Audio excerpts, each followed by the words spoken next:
Hey everybody, welcome back to IP Farms. Well, it's another day here. It's Tuesday, I think September 16th or 17th, I can't remember. But just got over the tropical cyclone that hit North Carolina. The coast was hammered, lots of flooding, lots of rain. We didn't get but a little over 2 inches here, or not quite 2 inches rather, here at the farm. Had a lot of wind, but no damage.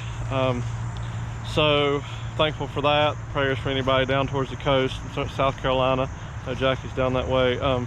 They got hammered with some of that flooding and storm. But I'm going to do today what I've put off for a long time, and that's, I guess, bring you guys along for this miserable corn crop that I managed to grow this year, and the amount of neglect that I gave to it. It's very shameful, and I've tried to cut some of the clips out of videos just so I could address it all at one time and hopefully get bashed one time beforehand, before harvest ever starts. So I'm gonna try to jerk an ear off over here, and the stuff that I know is ready. We're walking around the last planted right now. I know it's nowhere near, but explain a few differences, changes, things that I'm thinking, and I guess just for lack of better words, go ahead and let you guys in on how bad it really is.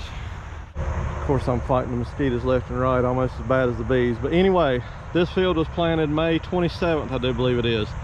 Don't quote me, 26th to 28th we'll say. I think right after that it had 2 to 3 tenths of rain. I have to go back in the book, and that's it. It had no more rain until July the 17th. So it definitely took a toll on it. It dwarfed, in my opinion, the corn, caused a lot of it to not produce ears. The population was a lot higher over here than the other fields you're going to see. We changed that. That was one reason I came back in here last minute and tried to redeem myself, and I really don't understand it because this side is not near as weedy as the other side. So I don't know if my burn down was better, if my pre-emerge was better, all that was exactly the same, or it's just the fact that I didn't have near as much lime over here as I did on the other side. I don't know how much that affects weeds, whatever. But bottom line is, the corn to be as small as this is all throughout the summer, I would have thought it would have been taken over with weeds like some of the other fields that were growing quite regular. About the highest you have in here is probably 7 foot. Most of my corn average 10 to 11 feet over here on the other side. So it is what it is. A lot of it got too wet over in this area. It's a low spot right here. Some of that, you know, didn't produce ears. Of course, the deer are just ravaging me left and right. But I mean, I'm tickled to death with that. If you can see that, that's zero cultivation, zero roundup, nothing more than let's see, it's dual magnum 2 or something like that, I think it is, pre-emerge. I have to go back and look exactly what it is. I know it's dual something, but I don't know, really weird. May just be the soil makeup. But this side, it's got really big ears in certain spots. It's nowhere near being ready. It's 117-day corn, I do believe. I haven't checked any moisture over here, but I pulled an ear or two, and it's not anywhere close. You can see how green it is, of course. But we shall see when the time comes. So this is not near as bad as what you're getting ready to see. So this is probably going to be more of me babbling and talking. We'll check some moisture, like I said, see if I'm doing it right. But I want to try to explain a couple things that, you know, might help you guys, help me figure out. I mean, you know, I did soil samples and everything, very, very, very extensive soil samples, followed the guidelines about what inputs I needed.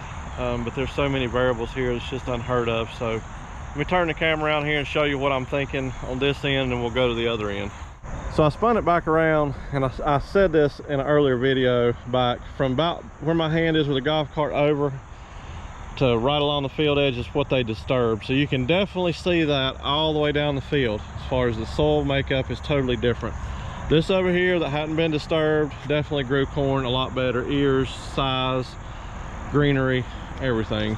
Kind of the same concept here. If you can see a manhole here, and right at the end of my finger over that way is another manhole. So it kind of goes more of an angle, and probably about right here, if you line yourself up just past where that opening is in the trees, is what they had tore up. You can definitely see the low spot in the corn where it didn't grow very well. Doesn't hold water there, so I don't think that had anything to do with it. I just think the soil makeup is a lot different, because once you get over here, that's where I had the, you know, 10, 11 foot tall corn, and it's made huge ears, and really grew well. Now I've got grass and everything up here, of course, don't pay attention to that, it's field edges, but this area in here is what died off really bad. I showed you in a drought video that we did, because I think this had 7/10 of rain from early April all the way through July 17th.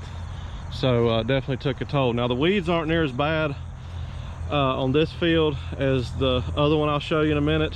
Morning glories are going to be a nightmare, but the ears, because it's so tall, the ears are going to be a lot higher, so I shouldn't have to scoop as many weeds through as what I'm going to have to in this other field. So let me get on the cart, we'll go to the other end, grab us an ear off, and I'll take you around and show you the front. This over here is only about, let's see, that's 2 passes, that should be 8 rows, I think, over on that side, and then it gets really, really wet.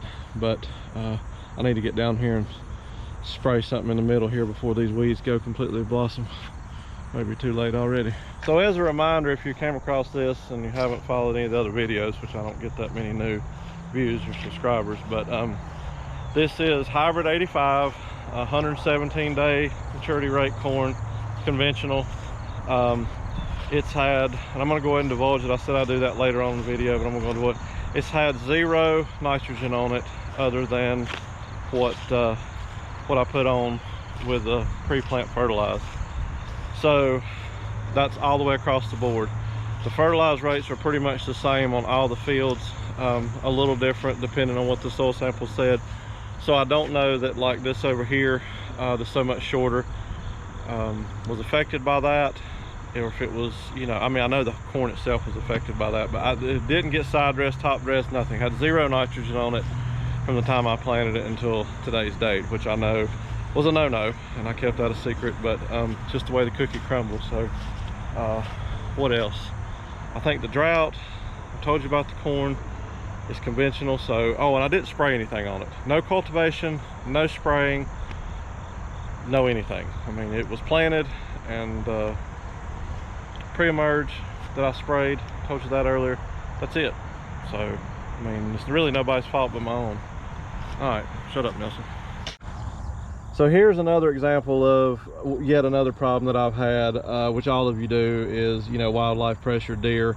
But when you only have, you know, 5 to 6 acres of corn planted and they destroy it as bad as they have here, it is just unbearable. This is within yesterday, honestly, and I guess it's a buck just basically came in here and tore my stalks down and just had his way with all my corn. I mean, that's the purpose, I guess. But I've had a guy that's got some cameras up here, and of course I've got a few, but I don't keep up with them like I should. But he has told me he's been deer hunting for years, and he has never seen the concentration in one area of acreage like I have, other than a wildlife preserve. It is just unreal. And the size bucks that I have, so the reproduction has been out of this world, according to what he's got on camera. So, you know, you can only ask for so much, or expect so much rather. But it's very disheartening, very, very, very disheartening, because this is some of the better corn. And all this 8 rows right here has basically been ravaged by coons and deer. I mean, what few ears are still up have been picked at, and I don't know, it's just disheartening. And that's one reason why, once I figured out how bad they were going to be, that I just kind of, you know what, just going to have to pencil this one down to a lesson learned and decide what we're going to do in the future. Not that you guys need to see this, or that you can probably even hear me, but I don't know, what is this, 4 days, maybe 3 days, something like that. It's definitely working. I hope that my overlap was spot on as far as my coverage and amount of acres it was, but I really let this get out of hand. This is a wheat field. I should have controlled it a lot better, but I think I caught most of the bad weeds before they seeded, so hopefully they'll continue to die off. And we'll divulge what the plans are for this. I think for the 3rd time that I've changed my mind in another video. It's not what I said originally, nor the 2nd time. Had to make a lot of it.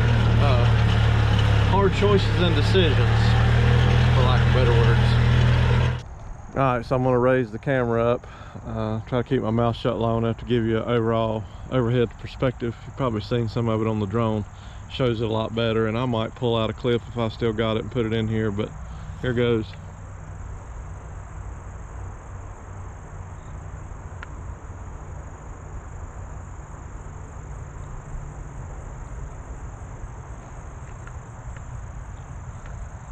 And this is of course the grassy waterway, but you can see I mean, these weeds are, I'll turn the camera around,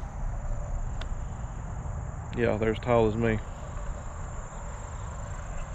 So I really don't understand why it got so bad in this field. Like I said, everything went phenomenal with my spraying.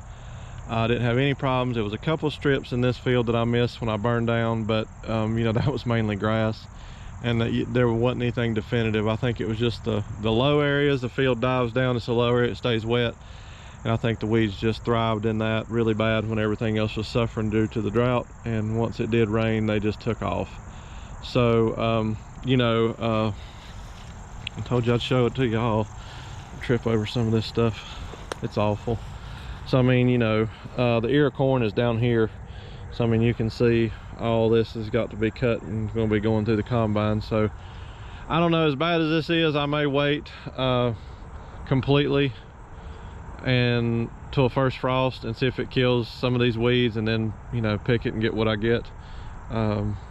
If it's worth anything, I don't know. Basically, in a nutshell, this year's corn crop is a complete and total loss as far as any kind of profit margin at all, even going the route I did, which didn't pay off. And there's a couple people out there that are gonna say I told you so, and yes, Nelson has to learn the hard way sometimes. All right, let me get out of this weedy field with some corn overlay. Okay, maybe I read that wrong or whatever the other day, but it's all showing anywhere between 24 and 26% still.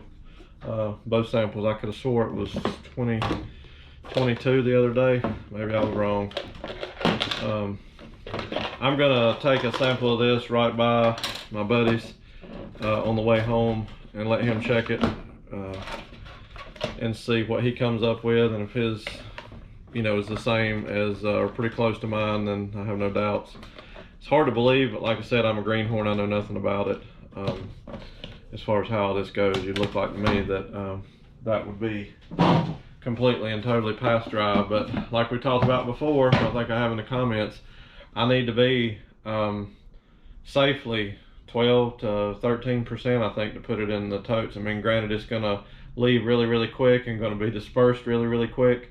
Probably never even sit longer than 24 hours in a container, but you know, just in case something happens, I don't want to go down the bad route. So anyway, that's the gist of it. Let me get this stuff put up here and tell you a couple more things on the outro, and we'll probably just wrap this one up as the corn fail 2024 here at IP Farms.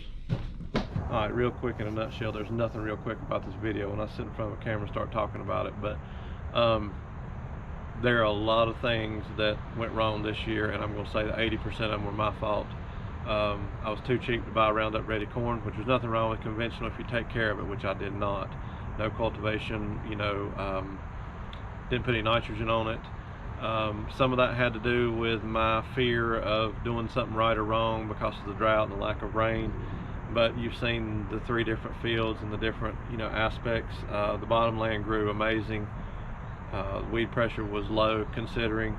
The other side, I did say earlier in the video that I did a little bit different on the fertilize, and I did. There wasn't any soil samples over. I assumed it would be close to what the other was, so I pretty much went off of what this side of the bottom was that I sampled, and it could have been way off. You know, the lime, not getting near as much lime on as we did. The fact that it didn't have near as much rain after planting, you know, later in the year, yada yada, you all get it. We'll see how it turns out. I think there's a lot less ears over there than there are anywhere else. So I'm just gonna say up front, this is my first year at it. I've enjoyed it. I set out to do what I wanted to do, and that was plant corn, watch it grow, and I'm gonna harvest it. I'm gonna run it through this combine right here, one way or the other. It may not be all of it. It may be a fight tooth and nail to the end, but there's gonna be corn in that hopper, and it's going in somebody's buckets to be put out to feed more deer. I've been feeding them all year, so why not just feed them other places too? But anyway, nothing you guys don't go through. Really appreciate all the help. A lot of you behind the scenes that have helped me, coached me through some of the things, and I know some of you are saying I told you so, and I just have to learn the hard way. Not sure what the future will hold next season. I got a lot of decisions to make. I'm definitely already changing process on one field. We'll talk a little bit about that, but we'll see what the rest of it brings. I'm not going to do beans. I will tell you ahead of time, IP Farms will not grow soybeans for harvest. they will absolutely destroy that. I just don't have enough acreage, guys. I mean, for the amount of money and time I put in it to just feed the deer, unless I can get, you know, something going on with that. So beans are completely and totally out of the question for me. I just got to get my rotation cycle and see where I want to be. I need to start putting a little bit of money back into the farm for the next couple of years probably, to get it to where it's more self-sufficient. So we'll see what happens. Hopefully you enjoyed it. A lot of me babbling this time, but time will tell. So stay tuned. It'll be an interesting corn harvest, probably one you've never seen before, the fight that I'm going to have, but hopefully you'll stick around for it. Don't forget to check out farmmerchbin.com. Nick and Alice are amazing people. Hats, shirts, decals, koozies, license plates, you name it. If you're interested in anything of mine, they do work for a lot of amazing channels here on YouTube. Go over and check them out. farmmerchbin.com. I'll put a link in the description right beside the title of the video where it says more. Click on it. Click on that blue writing there, Farm Merch Bin, and take you right to them. We'll see what happens over the next couple of days, guys. Till then, thank you.